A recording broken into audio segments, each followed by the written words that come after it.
أما بعد فأعوذ بالله من الشيطان الرجيم بسم الله الرحمن الرحيم قد أفلح من زكاها وقد خاب من دساها وقد قال رسول الله صلى الله عليه وسلم كن في الدنيا كأنك غريب أو عابر السبيل وعد نفسك من أصحاب الحدود أو كما قال عليه الصلاة والسلام আলহামদুলিল্লাহ, সমস্ত প্রশংসা সেই রব্বে কারিমের দরবারে যে মহান রব্বুল আলামিন আল্লাহ তাআলা আমাকে সহ আপনাদের সকলকে এই বরকতময় রজনীতে তার ঘরে আসার বসার তৌফিক দান করেছেন। এজন্য সকলেই পড়ে নিই আলহামদুলিল্লাহ। আল্লাহ তাআলার কাছে চারটা রাত্র আছে, যে চারটা রাত্র আল্লাহ তাআলার কাছে অনেক মর্যাদার। তার একটা রাত্র হলো আল্লাহ তাআলা প্রত্যেক সপ্তাহে দান করে, প্রত্যেক সপ্তাহে দান করে, সেটা হলো জুমার রাত্র, সেটা জুমার রাত্র। আর দুই ঈদের রাত্র, দুই ঈদের রাত্র। তৃতীয় নাম্বার হলো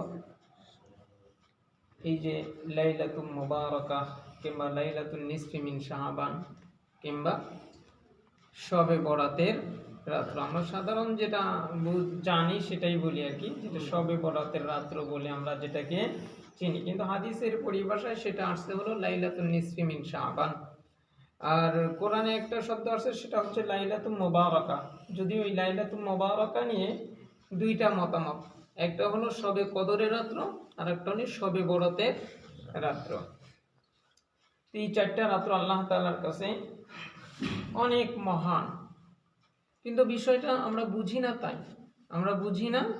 তাই আমরা তো রাসূল করিম সাল্লাল্লাহু আলাইহি ওয়াসাল্লামের জামানাত থেকে অনেক দূরে না, অনেক দূরে।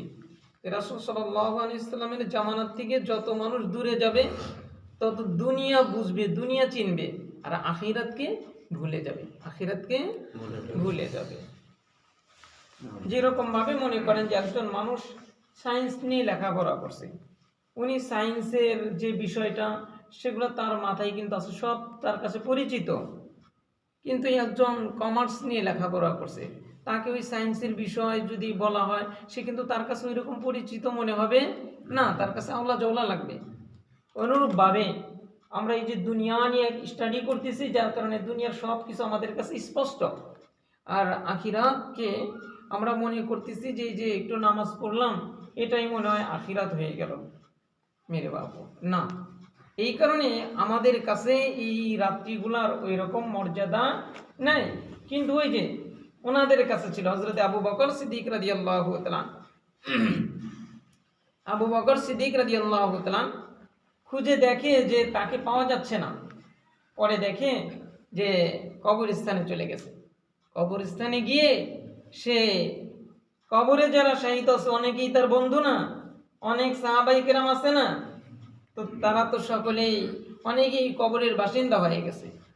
কবরের পাশে যায় দাঁড়িয়ে কান্না করতেছে আর বলতেছে যে হায়, তোমরা তো জান্নাতে চলে গেছো, আমার অবস্থা কি হবে, আমার অবস্থা কি হবে।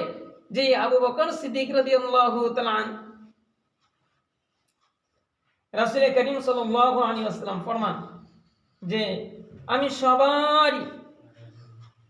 আমার সবারই পাওনা আমি পরিশোধ করে দিয়েছি, কিন্তু এমন একজন ব্যক্তি যেই ব্যক্তির পাওনা আমি পরিশোধ করতে পারি নাই, বরং স্বয়ং আল্লাহ তাআলা নিজ কুদরতি হাতে তার পাওনা পরিশোধ করবে, সে হচ্ছে আবু বকর সিদ্দিক রাদিয়াল্লাহু তাআলা।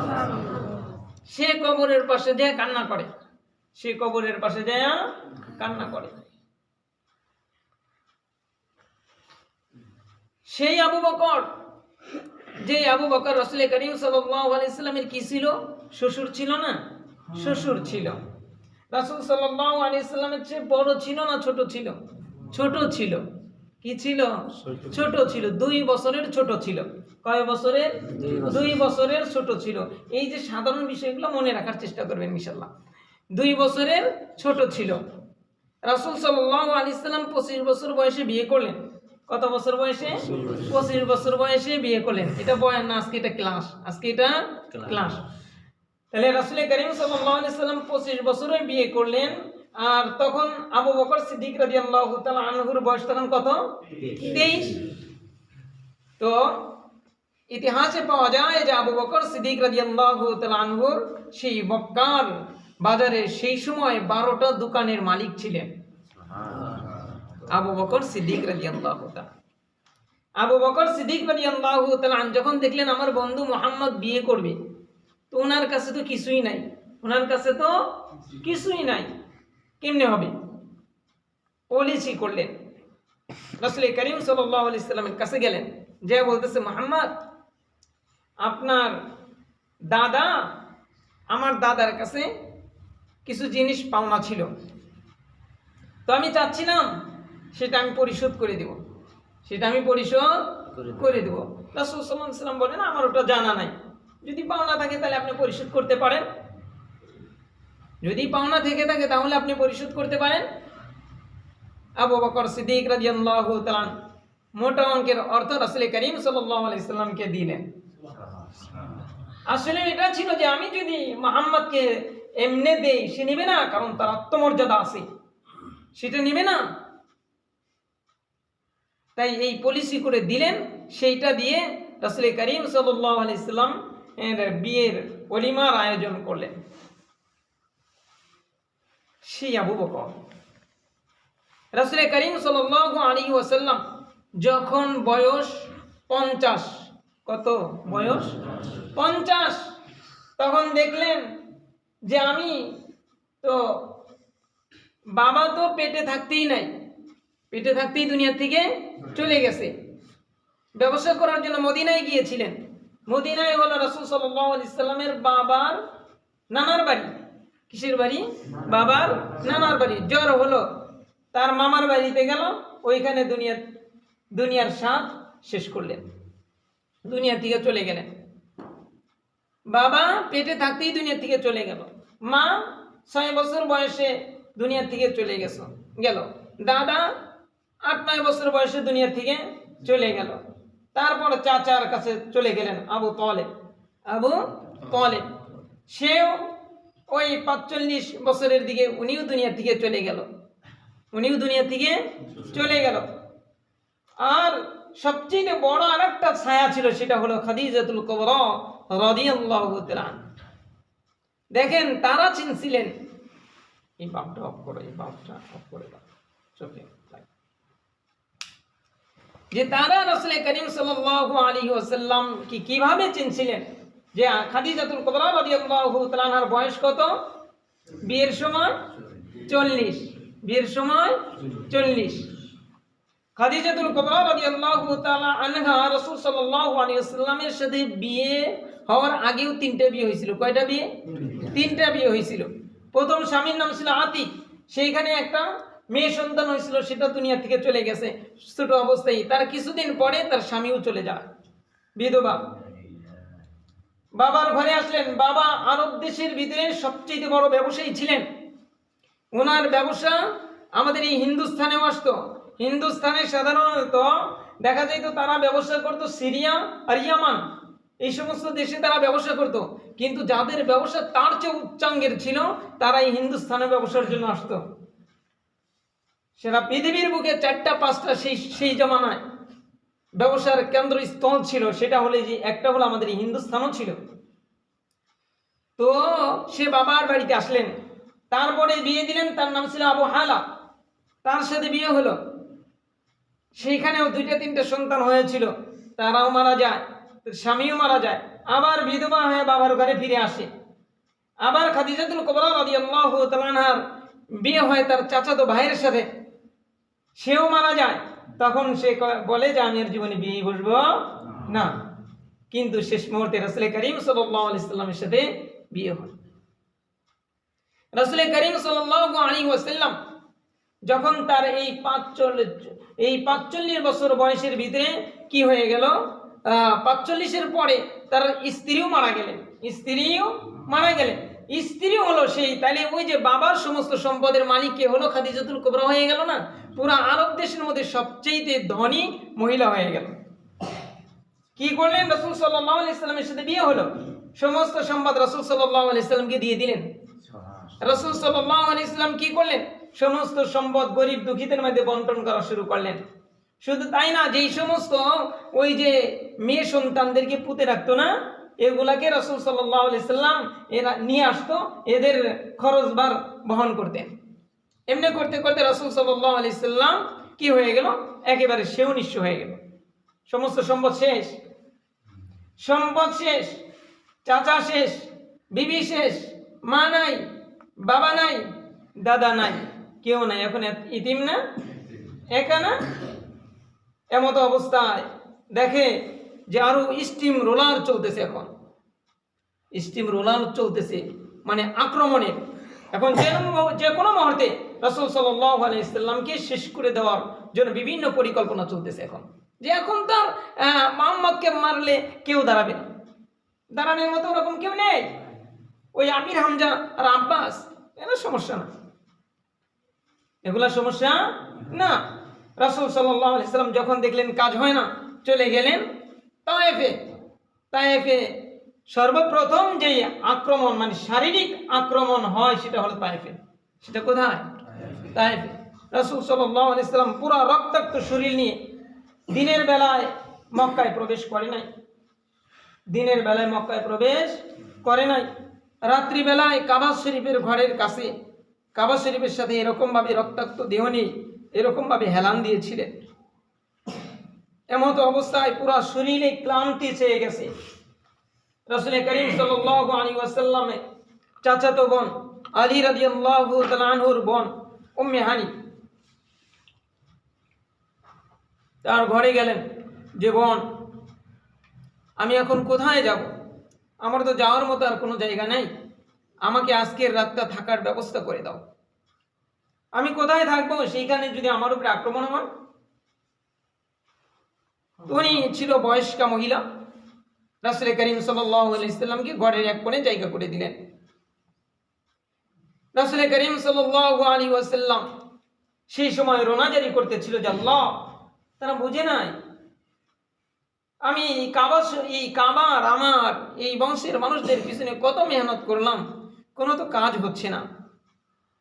তাইফে গেলাম, সেইখানে আমাকে রক্তাক্ত করলো। রব্বে কারীম, আমি এখন কি করতে পারি? আল্লাহ তাআলা ফেরেশতা পাঠিয়ে দিলেন, জিবরাইল আলাইহিস সালাতু ওয়াস সালাম, মিকাইল আলাইহিস সালাতু ওয়াস সালাম পাঠিয়ে দিলেন। ওই যে ওইখান থেকে কি হয়ে গেল? মেরাজ হয়ে গেল। ওইখান থেকে মেরাজ হয়ে গেল। মেরাজ থেকে ফিরে আসলেন, অনেক ঘটনা। রাসূল করিম সাল্লাল্লাহু আলাইহি ওয়াসাল্লাম এখন মিরাজের কথা বলে এখন আরো মনে করেন যে কঠিন অবস্থা। মিরাজ করে আসছে, নামাজ হাদিয়ে দিছে, এখন আরো সমস্যা। এভাবেও কেটে গেল কয়েক বছর। আস্তে আস্তে আস্তে আস্তে রাসূল সাল্লাল্লাহু আলাইহি সাল্লাম থেকে কি করলেন যে সাহাবায়ে কেরাম যারা ইসলাম ধর্ম গ্রহণ করতেছে তাদেরকে যে যেমনি পারো তোমরা কি করো? হিজরত করো। তোমরা কি করো? হিজরত করো। হিজরতের শেষ মুহূর্তে রাসূল করিম সাল্লাল্লাহু আলাইহি সাল্লাম আর আলী রাদিয়াল্লাহু তাআলা, আবু বকর সিদ্দিক রাদিয়াল্লাহু তাআলা এর ফ্যামিলি আর মুসলিময় কিছু মানুষ ছাড়া তখন আর ছিল না। এমত অবস্থায় যখন কাফেররা দেখলো যে এখন তো মুহাম্মদ ছাড়া তেমন কেউ নাই, প্রায় সবাই তো চলে গেছে, মুহাম্মদকে যেতে দেওয়া যাবে না, কি করলো? ওদের যে সভাগৃহ ছিল এটাকে বলে দারুন নদওয়া, দারুন নদওয়ায় বসলো। দারুন নদওয়ায় বসে কি করলো? সিদ্ধান্ত করলো যে আমাদের প্রত্যেক গোত্র থেকে একজন কিংবা দুইজন করে যুবক থাকবে, এরা একত্র হয়ে রাত্রি বেলায় মুহাম্মদের ঘর পাহারা দিবে, দিনের বেলায় সূর্য যখন আকাশে উঠবে তখনই মুহাম্মদকে কতল করে দেওয়া।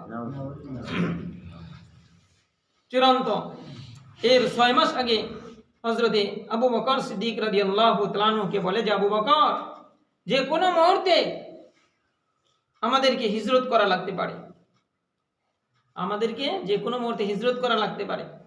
যেই দিন রাসূল করিম সাল্লাল্লাহু আলাইহি সাল্লাম এই কথা বলছে সেই দিন থেকে আবু বকর সিদ্দিক রাদিয়াল্লাহু তাআলা কয়েকটা কাজ করছে। এক নাম্বার, এক নাম্বার, সে ওই দিন থেকে বিছানায় আর পিঠ লাগায় নাই। ওই দিন থেকে আর বিছানায় পিঠ লাগায় নাই। ওই দিন থেকে এই দরজা এরকম ভাবে মেরে বাবু, এটা নিজের দিল দিয়ে, মানে দিলকে, চক্ষু দুটো বন্ধ করে নিজের দিলকে সেভাবে এখন ওই কল্পনার জগতে যাওয়া দরকার। সেই সময়টা কেমন ছিল, আবু বকরের সেই সময়টা কেমন ছিল। আবু বকর সিদ্দিক রাদিয়াল্লাহু তাআলা এভাবে হেলান দিয়ে বসেছিল কিংবা দাঁড়িয়েছিল 6 মাসের মতো। 6 মাসের মতো। মেরে বাপু, আমি আর আপনি একটু দোকানটা বন্ধ করে নামাজে আসতে আমাদের কষ্ট হয়ে যায়। আমরা একটু খেতে গেছি, আমাদের আজান শুনলে একটু কষ্ট হয়ে যায়। কিন্তু ওই কথাগুলো স্মরণ করা দরকার, ওই কথাগুলো স্মরণ করা দরকার। সেই মানুষগুলো দুনিয়া থেকে চলে গেছে। রব্বে কারিম কত শক্তিশালী, রব্বে কারিম কত শক্তিধর। হ্যাঁ, আল্লামা শেখ সাদি রহমতুল্লাহি আলাইহি তার কিতাবের ভিতরে লেখে যে আল্লাহ তাআলা একটা জগৎ বানিয়েছে, যেই জগৎ আল্লাহ তাআলা তার এক প্রকার প্রাণী দ্বারা ওই জগৎটা আবাদ করে। সেই জগতের যে প্রাণী সেটাকে বলা হয়েছে একটা মোরগের আকৃতিতে। সেটা কিসের আকৃতিতে আছে? মোরগের আকৃতিতে আছে। সেই মোরগগুলা কত বিশাল আকৃতি, কত বিশাল দেহ। এই দুনিয়ার যে হাতিগুলো আছে এরকম 6 থেকে 7টা হাতি তারা পাকে করে নিয়ে উড়াল দিতে পারে। মেরে বাবু, যে রব্বে কারিম এই কায়নাতের এই আজীব বিষয়গুলো আল্লাহ তাআলা যদি সৃষ্টি করে থাকে, আল্লাহ তাআলা সৃষ্টি করেছেন, সেই রব্বে কারিম কত শক্তিধর। আমি আর আপনি কি মনে করে বসে আছি? কি মনে করে এই যে গুনায় মেতে আছি? কি মনে করে আমি আর আপনি আপনার সেই কাছের, সবচেয়ে কাছের সেই সত্তা, তাকে আমরা কেমনে ভুলে আছি? আবু বকর সিদ্দিক রাদিয়াল্লাহু তাআলা 1 নাম্বার কাজ করেছেন যে এরকম ভাবে শরীরটা লাগিয়ে দিয়েছেন। 2 নাম্বার, বিবিকে বলেছেন যে বিবি, তুমি 2টা কাজ করবা।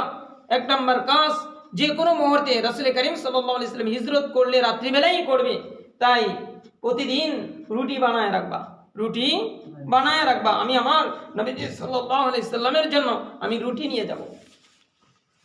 আর তুমি তোমার মেয়ে আসমা, ও ছোট্ট মানুষ, ওকে দিয়ে প্রত্যেকদিন আমরা একটা গুহায় আশ্রয় গ্রহণ করব, যেই গুহার নাম সৌর গুহা। এই গুহায় আমরা আশ্রয় গ্রহণ করব। তুমি কি করবা? প্রত্যেক দিন খাবার পাঠিয়ে দিবা মেয়েকে দিয়ে। মেয়ে খেলার চলে বলে সে সেইখানে গিয়ে খাবার দিয়ে আসবে। আর আমার ছেলে আব্দুর রহমান, ওকে কি করবা? ওকে এই মক্কা দিয়ে ঘুরতে বলবা, যে দেখবা, ও জানি দেখে যে আমাদের সম্পর্কে কাফিররা কি আলোচনা করে, এটা যেন আমাদের কাছে পৌঁছে দিয়ে আসে। আর গোলাম ছিল, গোলামকে বলেছে, গোলাম, আমি এই যে 2টা উট কিংবা 2টা ঘোড়া, এই যে আমি 2টা রেখে দিলাম, এটা তুমি প্রত্যেক দিন খাওয়াইবা আর প্রত্যেক দিন যত্ন নিবা। আর নির্দিষ্ট একটা জায়গা দেখিয়ে দিয়েছে, সেই জায়গায় অমুক সময় গিয়ে তুমি অপেক্ষা করবা। রাসূল করিম সাল্লাল্লাহু আলাইহি ওয়াসাল্লাম ওই যে দারুন নাদওয়ায় কি হয়েছে, পরামর্শ হয়েছে যে মুহাম্মদকে দুনিয়াতে আর রাখা যাবে না। যুবকরা খোলা তলোয়ার নিয়ে রাসূল করিম সাল্লাল্লাহু আলাইহি ওয়াসাল্লামের গৃহের চতুর্দিকে দাঁড়িয়ে গেছে আর গৃহে অবস্থান করতেছে আমার আপনার কলিজার টুকরা জনাবে মুহাম্মদ রাসূলুল্লাহ সাল্লাল্লাহু আলাইহি ওয়াসাল্লাম। আর সাথী আছে হযরতে আলী রাদিয়াল্লাহু তাআলা। আলী রাদিয়াল্লাহু তাআলা কে বলে যে দেখো, এই যে কাফেরদের সম্পদ আমার কাছে গচ্ছিত আছে, এই যে মুশরিকদের সম্পদ আমার কাছে গচ্ছিত আছে, এই যে পোটলাটা তোমার কাছে রাখো, এই পোটলার ভিতরে যা আছে সকাল বেলায় এদেরকে যারটা তাদের কাছে বুঝাইয়া দিও, তুমিও মদিনার পিছনে মদিনার পথে রওনা দিও। আরে রাসূল সাল্লাল্লাহু আলাইহি ওয়াসাল্লাম দরজাটা যখন খুললো, দরজাটা খোলার সঙ্গে সঙ্গে দেখতেছে যে একটু দূর দিয়েই তো ওই যুবকরা খোলা তলোয়ার নিয়ে তারা টহল দিতেছে। রাসূল করিম সাল্লাল্লাহু আলাইহি ওয়াসাল্লাম ওই অবস্থা দেখিয়া নিজের জুতাটা নেওয়ার কথা ভুলে গেলেন। আল্লাহ তাআলা বললেন সূরা ইয়াসিনের, জিবরাইল আলাইহিস সালাতু ওয়াস সালামের মাধ্যমে বললেন যে কি করো, ওই যে সূরা ইয়াসিনের কয়েকটা আয়াত পড়িয়া বালির মধ্যে ফু দাও, ফু দিয়া ওই বালিটা ছিটাইয়া দাও, আর ওগুলা আমি পৌঁছায় দিব কাফেরদের চোখে। কাফেরদের চোখে আল্লাহ তাআলা পৌঁছায় দিছে। তারা ডলতে ডলতে সেইখানে বসে গেছে। আল্লাহ তাআলা জম্মের ঘুম দিয়ে দিছে, ওরা ঘুমাইছে। আর রাসূল সাল্লাল্লাহু আলাইহি ওয়াসাল্লাম দরজায় টোকা দিছে। টোকা দেওয়া দিতে দেরি, আবু বকর খুলতে দেরি করে নাই। সে আবু বকর কবরের পাশে যায় কান্না করে। আর আজকে আমি আর আপনি কি করি, যে আমরা এই যে বাবা মা দুনিয়া থেকে চলিয়ে গেছে, অনেকের কবরের পাশে যাই না, আমরা একটু কবর জিয়ারত করি না, কবর জিয়ারত করাই, কবর জিয়ারত করাই, হুজুরকে নিয়ে যাই, আমরা করি না। আরে একজন সন্তান যখন বাবা মার কবরের পাশে গিয়া দোয়া করে, সঙ্গে সঙ্গে আল্লাহ তাআলা কয়েকটা বিষয় ওই বাবা মার কবরে যখন এই সওয়াবটা পৌঁছে যায়, দোয়ার অংশটা পৌঁছে যায়, তখন আল্লাহ তাআলা তার ওই সন্তানের চেহারাটা তার কাছে কি করে দেয়, একবার স্পষ্ট করে দেয়। তখন সেও তার জন্য দোয়া করতে থাকে। আরে আবু বকর সিদ্দিক রাদিয়াল্লাহু তাআলা রাসূল সাল্লাল্লাহু আলাইহি সাল্লামকে নিয়ে রওনা দিছে। রওনা দেওয়ার পরে কিছু দূর গেছে, আর রাসূল সাল্লাল্লাহু আলাইহি সাল্লাম হাঁটতে পারতেছে না। রাসূল সাল্লাল্লাহু আলাইহি ওয়াসাল্লামকে আবু বকর কাঁধে তুলে নিছে। কাঁধে করে নিয়া ওই যে গুহার কাছে গেছে, গুহার কাছে যাইয়া বলি, ইয়া রাসূলুল্লাহ আপনি এখানে দাঁড়ান, আমি একটু গুহাটা পরিষ্কার করে আসি। গুহার ভিতরে ঢুকছে, নিজের শরীরের চাদরটা ছিঁড়া ছিঁড়া ওই গুহার গর্তগুলা বন্ধ করেছে, একটা গর্ত ব্যতীত। রাসূল সাল্লাল্লাহু আলাইহি ওয়াসাল্লামকে নিয়ে ভিতরে ঢুকিয়া গেছে। আরে যে আবু বকর প্রায় 5টা-6টা মাস যাবত প্রায় ঘুমায় না রাত্রি বেলায়, সেই আবু বকর কি করছে, এরকম ভাবে পাটা এরকম ভাবে যেরকম জোরাসিং করে, সম্ভবত এরকমই হবে, এরকম করে রাসূল সাল্লাল্লাহু আলাইহি ওয়াসাল্লামের মাথা মুবারকটা এই পায়ের উপর রাখিয়া রাসূল সাল্লাল্লাহু আলাইহি ওয়াসাল্লাম ঘুমায় গেছে। আর নিজে কি করছে, একটা এই গর্ত যেটা ফাঁকা ছিল সেটা কি করছে, নিজের পায়ের এই যে পা দিয়ে এরকম করে আটকিয়ে রাখছে। পায়ের মধ্যে যখন কামড় দিছে, আবু বকর পুরা বিষ যন্ত্রণায় পুরা ছটফট করতেছিল, কিন্তু তারপরেও নড়ে নাই। আমি আজকে একটা কিতাবের ভিতরে পড়তেছিলাম, আরে ইমাম শাফি রহমতুল্লাহি আলাইহি, আরে তারা কেমন বিবি পেয়েছে। আরে যেই বিবিকে বলছিল ফজরের সময়, ও বিবি তুমি নড়বা না, তুমি নড়বা না, একটা সাপ ঘরের ভিতরে ঢুকছে, কিন্তু ফজরের সময় হয়ে যায়, সাপটাকে একটু আক্রমণ করছে, কিন্তু সাপটাকে ওইভাবে মারতে পারে নাই, মনে করছে মরে গেছে। বিবিকে বলছে, বিবি রে আমি আসা পর্যন্ত তুই নড়বি না। মসজিদে চলে গেছে, মসজিদ থেকে আসিয়া দেখে সাপে দংশন করিয়া তার বিবিকে দুনিয়া থেকে বিদায় করিয়া দিছে। কিন্তু বিবিকে যেইভাবে রেখে গেছিল সেইভাবেই ছিল, সাপে দংশন করছে তারপরেও নড়ে নাই, তারা ছিল বিবি। আবু বকর সিদ্দিক রাদিয়াল্লাহু তাআলা নূর চোখের পানি যখন আমার আপনার কলিজার টুকরা জনাবে মুহাম্মদ রাসূলুল্লাহ সাল্লাল্লাহু আলাইহি ওয়াসাল্লামের চেহারা মোবারকে পড়ছে, রাসূল সাল্লাল্লাহু আলাইহি ওয়াসাল্লামের ঘুম ভাঙিয়া গেছে। ঘুম যখন ভাঙিয়ে গেছে, রাসূল সাল্লাল্লাহু আলাইহি ওয়াসাল্লাম এই অবস্থা দেখিয়া নিজের থুতু মোবারক লাগায় দিছে, আর সঙ্গে সঙ্গে ভালো হয়ে গেছে। দিনের বেলায় দিনের বেলায় কি করছে, রাসূল সাল্লাল্লাহু আলাইহি ওয়াসাল্লাম ওই যে আবু বকর সিদ্দিক রাদিয়াল্লাহু তাআলা আনহুর মেয়ে ওই গুহায় রুটি নিয়ে গেছে। গুহায় রুটি নিয়ে যাওয়ার পরে দেখে তার মুখ দিয়া রক্ত। তখন বলে যে কি হইছে, তখন বলে যে আমি আসতেছিলাম, আর ওই আবু জেহেল বলেছিল যে তুই জানস তোর বাবা আর মোহাম্মদ কোথায় আছে, কিন্তু মেয়ে তারপরে বলছে আমি জানি কিন্তু তোকে বলবো না, আমি জানি তোকে বলবো না। ওই সঙ্গে সঙ্গে ধাক্কা মারছে, আর পাথরের উপরে পড়িয়া মুখটা পুরো রক্তাক্ত হয়ে গেছে। তারপরে মুহাম্মদকে সারে নাই। তাই রাসূল সাল্লাল্লাহু আলাইহি ওয়াসাল্লাম বলেন, দুনিয়ার মধ্যে আমি সবারই ঋণ পরিশোধ করে দিয়েছি, কিন্তু আবু বকর তোমার ঋণ আমি পরিশোধ করতে পারি নাই। তোমার ঋণ স্বয়ং আল্লাহ তাআলা নিজ কুদরতি হাতে নিজে কি করবে, নিজে তোমার ঋণ পরিশোধ করিয়া দিবে।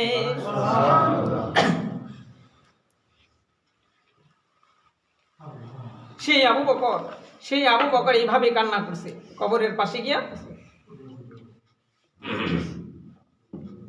কবরের পাশে গিয়ে এরকম কান্না করছে।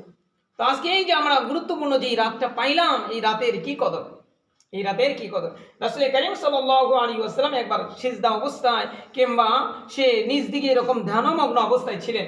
জিবরাইল আলাইহিস সালাতু ওয়াসসালাম আসছে, জিবরাইল আলাইহিস সালাতু ওয়াসসালাম আসিয়া বলে যে ইয়া রাসূলুল্লাহ আপনি একটু আকাশের দিকে তাকান। রাসূল কারীম সাল্লাল্লাহু আলাইহি ওয়াসাল্লাম আকাশের দিকে তাকিয়েছে, দেখে জান্নাতের 8টা দরজাই খোলা। সুবহানাল্লাহ, 8টা দরজায় খোলা। প্রথম দরজা থেকে আওয়াজ আসতেছে, হে মুহাম্মদ, সুসংবাদ ওই ব্যক্তির জন্য যে ব্যক্তি আজকে রাত্রে সিজদা অবস্থায় কাটিয়ে দিছে। কয় দ্বিতীয় দরজার থেকে আওয়াজ আসতেছিল, কয় সুসংবাদ ওই ব্যক্তির জন্য যে ব্যক্তি আজকে রাত্রটা রুকু অবস্থায় কাটায় দিছে। এরকম ভাবে 8টা দরজার থেকে আওয়াজ আসতেছিল। রাসূল কারীম সাল্লাল্লাহু আলাইহি ওয়াসাল্লাম জিবরাইলকে বলে, জিবরাইল এরকম কতক্ষণ চলবে, এরকম কতক্ষণ চলবে?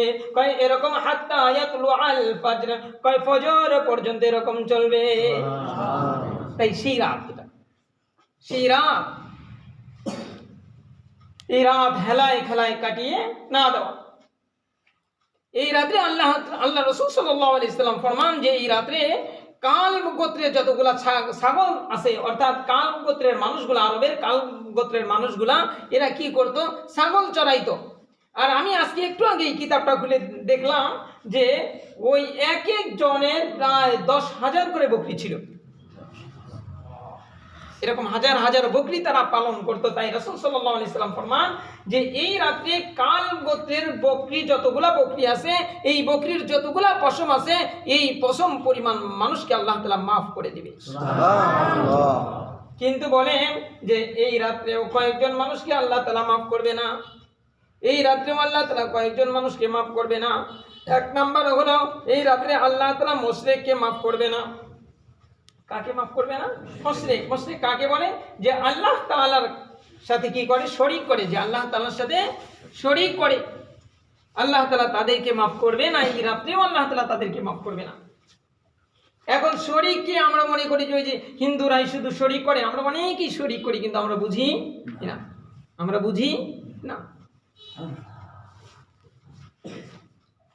যেমন মনে করেন যে আপনি বিয়ে করছেন, আপনার বিবি তরকারি রান্না করছে, একটু নুন কম হয়েছে। কি কম হয়েছে? নুন কম হয়েছে। আর আপনি বললেন যে এই এমনি করলা কেন? যদি বলে ভুল হয়েছে, মা ভুল হয়েছে, মা।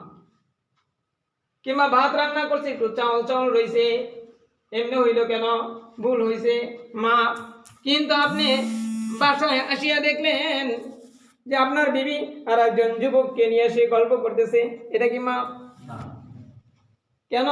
কয় সেই জায়গায় স্বামীর হকের ক্ষেত্রে সে কি করছে? অংশীদারিত্ব করছে, শরীক করছে।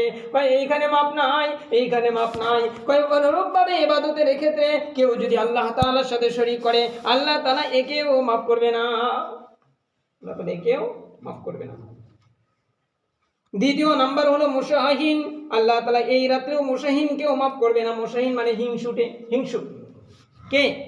হিংসুক। এটা তো আমাদের ইমাম সত্য, আমরা সবাই প্রায় এই রোগে বাবা, আমরা সকলেই রোগী। কিন্তু আমরা তো কেউ চিকিৎসা নেই না, কয় হিংসা কখন আসে? কয় যখন তার ভিতরে 3টা জিনিস ঢুকে। কয়টা জিনিস মনে রাখবেন, একবার কিয়ামত পর্যন্ত এটা মনে রাখতে হবে। কয় কারো ভিতরে যদি 3টা জিনিস ঢোকে, কয় তার ভিতরে হিংসা ঢুকবে।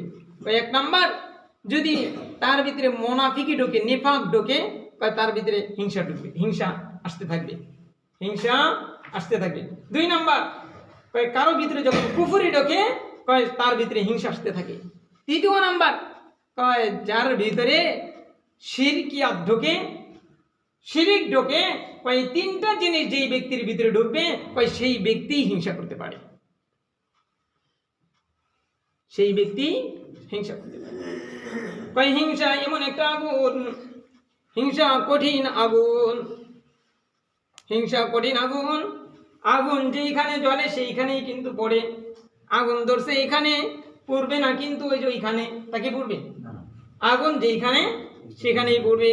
কয় হিংসা এমন একটা আগুন, মনে রাখিও যে ব্যক্তি হিংসা করবে সেই হিংসার আগুনে নিজেই জ্বলে পুড়ে শেষ হইয়া যাবে। হিংসা কি? কয় হিংসাটা হলো যে একজনের আছে, মানে তার না থাকুক, আমার কাছে থাকুক। আপনার ছেলে মনে করে একটু লম্পট, আর একজনের ছেলে একটু ভালো, কয় ওর ছেলে ভালো হইলো কেন? ওর ছেলে লম্পট হয়, আমারটা ভালো হইতো। এগুলো হিংসা। এগুলা কি? হিংসা। কয় এই রাত্রে এই হিংসুক ব্যক্তিকেও আল্লাহ তাআলা কি করবে না? মাফ করবে না। 4 নম্বর আকুল ওয়ালিদাইন, কয় পিতা মাতার অবাধ্য যারা, পিতা মাতার সাথে বেয়াদবি করছে যারা, এই রাত্রেও আল্লাহ তাআলা এই পিতা মাতার অবাধ্য ব্যক্তিদেরকে আল্লাহ তাআলা মাফ করবে না, পিতা মাতার অবাধ্যদেরকে মাফ করবে না। কিন্তু যেই ব্যক্তির পিতা মাতা দুনিয়া থেকে চলিয়ে গেছে, তাইলে সে কি করবে? যার জীবিত আছে সে তো যায় মাফ চাইতে পারবে, সে তো যায় মাফ চাইতে পারবে, কিন্তু যারটা চলে গেছে, ওলামায়ে কেরামগণ বলেন যে 3টা কাজ করতে হবে। এক নাম্বার কাজ হলো ওই যে পিতা মাতার কবরের কাছে যাইয়া নিজে কি করা? রোনাজারি করা, পিতা মাতার রুহের মাগফিরাত কামনা করা। 2 নাম্বার হলো পিতা মাতার নামে সদকা করা, পিতা মাতার নামে সদকা করা। আর 3 নাম্বার হলো পিতা মাতার পিতা মাতার আত্মীয় স্বজনদের সাথে ভালো ব্যবহার করা, কিংবা তাদেরকে দাওয়াত করে খাওয়ানো। হযরতে রাসূল করিম সাল্লাল্লাহু আলাইহি ওয়াসাল্লাম, হযরতে রাসূল করিম সাল্লাল্লাহু আলাইহি ওয়াসাল্লাম খাদিজা দুনিয়া থেকে চলে যাওয়ার পরে খাদিজার যারা বান্ধবী ছিল এদেরকে কি করতো? কাপড় কিনে কিনে তাদের বাসায় পাঠায় দিত। তাই এই যে পিতা মাতার অবাধ্য যারা, এদেরকে আল্লাহ তাআলা এই রাতে মাফ করবে না। 4 নাম্বার মুদমিনুল খামর, যারা নেশায় আসক্ত, আল্লাহ তাআলা তাদেরকেও এই রাতে মাফ করবে না, যারা নেশায় আসক্ত। আজকে তো আমরা নেশা। 5 নাম্বার কাতিলুন নফস, কয় যেই ব্যক্তি কি করে? মানুষকে হত্যা করে, এই ব্যক্তিকেও আল্লাহ তাআলা মাফ করবে না।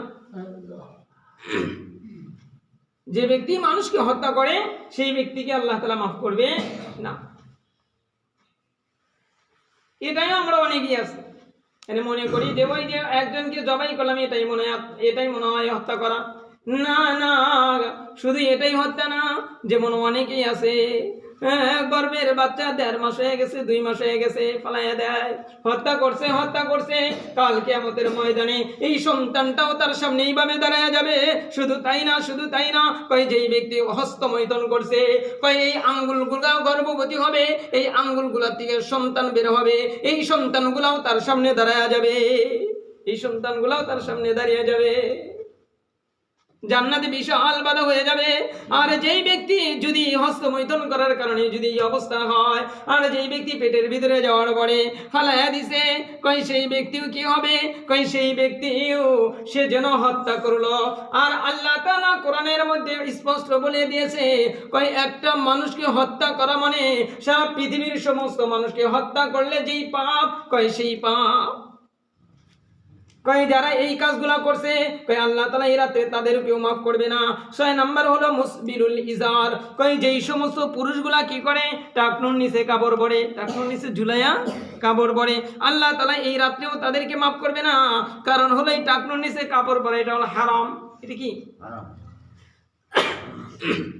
আর যেই মহিলারা টাকনুর উপরে কাপড় পরে, এদেরকেও আল্লাহ তাআলা হয়তো এদেরকেও মাফ করবে না, এদেরকেও মাফ করবে না। কিন্তু এখন আজকে আমরা কি করি? সব উল্টা। আমরা টাকনুর নিচে, এখন অনেক মহিলা টাকনুর উপরে। আল্লাহ মাফ করে দেন। 7 নাম্বার হলো কতলুন নফস, যে আত্মহত্যা করে, কি করে? যে আত্মহত্যা করে, আল্লাহ তাআলা এই রাতে তাদেরকেও মাফ করবে না। আর 8 নাম্বার হলো কাতিলুর রহিম, কি করে? আত্মীয়তার সম্পর্ক ছিন্ন করে, ওই যে দূরের মানুষের সাথে বন্ধুত্ব করে আর আপনজনদের সাথে সম্পর্ক নষ্ট করে। নিজের বোনের খবর নেয় না, বিবির বোনের খবর নেয়, নিজের বোনের খবর নাই, বিবির বোনের খবর আছে। কিন্তু আমার হযরত কি বলে? আমরা তো তাদের ধারে কাছেও যাইতে পারি না। আমাদের এক হযরত বলে যে আমি এই বাসার ভিতরে ঢুকতে পারতেছি না, এর কারণ হলো এই বাসার ভিতরে আমার বিবির বোন ঢুকছে, এই বাসার ভিতরে আমার বিবির বোন ঢুকছে। আমার এক হযরত তার সাথে সাক্ষাৎ করার জন্য গেছিল, সে বলে আমাদেরকে বাইরে মেহমানদারি করলো। তখন মেহমানদারি করার পরে বলতেছে, হযরত আপনাদেরকে ওইভাবে মেহমানদারি করতে পারলাম না, কারণ আমি ঘরের ভিতরে ঢুকতে পারতেছি না, ঘরের ভিতরে ঢুকতে পারতেছি না। কেন? কয় এই ঘরের ভিতরে আমার বিবির বোন আইছে। কিন্তু মাসালায় কি বলে? মাসালায় বলে হলো যাকে দেখা হারাম তার ছবি দেখাও হারাম। কয় যার ছবি দেখা হারাম তার ছায়া ইচ্ছাকৃতভাবে 1 সেকেন্ডের জন্য দেখা হারাম, তার ছায়া দেখা হারাম। আজকে কি এগুলোর আমল আছে আমাদের? নাই।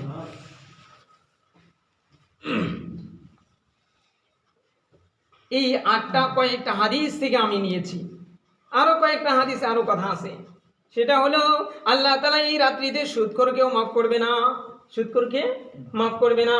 তারপরে আরেকটা হলো এই রাত্রিতে আল্লাহ তাআলা কি করবে না, যারা ব্যভিচারী করে, যারা কি করে ব্যভিচারী করে কিংবা ব্যভিচারীর মাধ্যম বানায় দেয়, ব্যভিচারীর মাধ্যম বানায় দেয়, এই রাত্রে আল্লাহ তাআলা তাদেরকেও মাফ করবে না।